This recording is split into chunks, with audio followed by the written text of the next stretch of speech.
Kao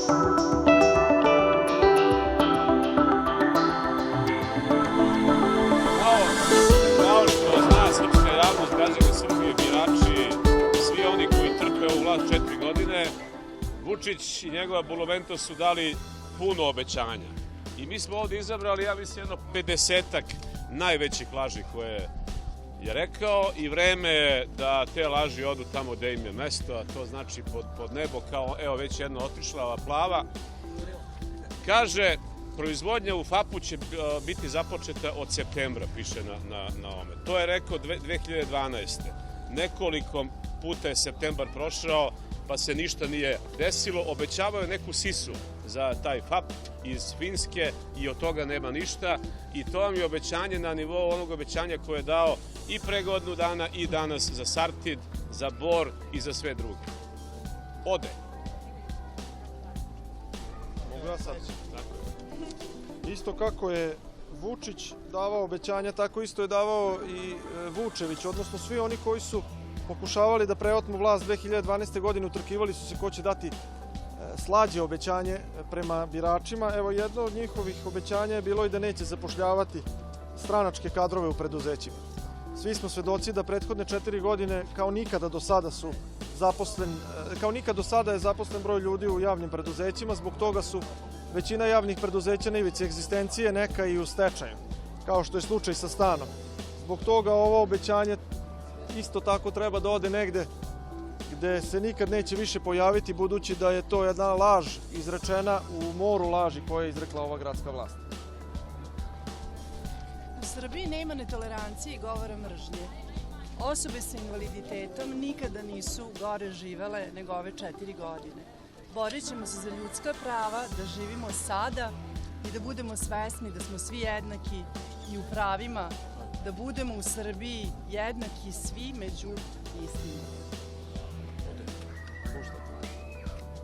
Laž izrečena još u radikalsko vreme, ukinut ćemo većinu državnih agencija. Mislim da nijedna nije ukinuta, pa nek nas demantuju.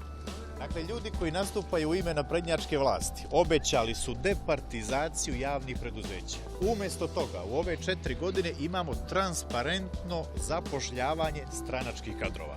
To znači da oni ljudi koji zaslužuju posao i u javnom preduzeću ne mogu da dobiju taj posao zato što mora da bude namirena stranka. Red je, ja mislim, da i ovaj balon odleti.